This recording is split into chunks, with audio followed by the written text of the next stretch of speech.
En el ple s'està parlant del pago a proveïdors.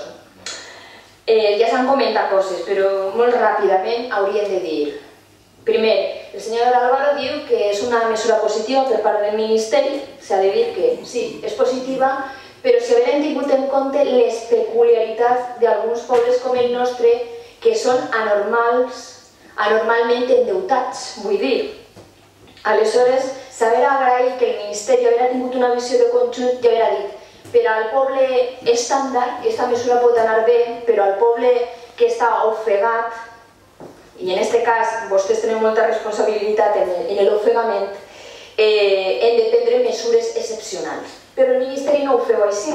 I se trobem en una cosa curiosa, que el Ministeri té oferta 10 anys i t'eix més a comptes, trist de dir, que te retinga que entrar en els 10 anys. I a banda recorde que en aquella ocasió els tècnics informaren que en 10 anys era impossible. I si és impossible, és impossible. I dit això, no volem dir que no haguem de fer els deures i pensar i repensar què podem fer per a millorar la situació i anar per el camí del sanejament econòmic. Però a mi m'agradaria recordar unes preguntes a les quals no he trobat resposta i que crec que no trobaré resposta perquè crec que no n'hi ha més torns de paraula, que són: vostès, membres del grup municipal del PP, volen o no volen prendre la decisió de la qual estem parlant avui?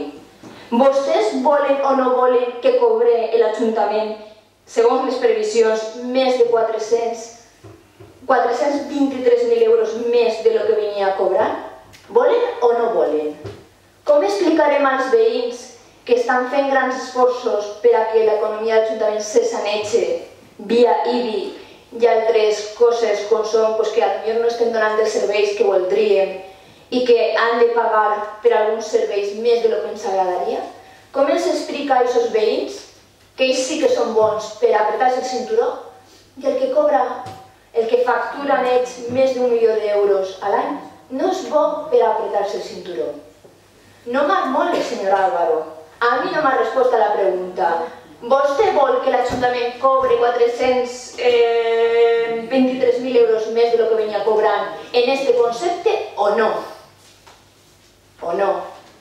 Perquè una abstenció se la podria entendre, però com vot en contra no ho vaig a entendre en la vida, ni avui ni en la vida. Moltes gràcies, crec que he complit l'horari i bon dissabte per a tots.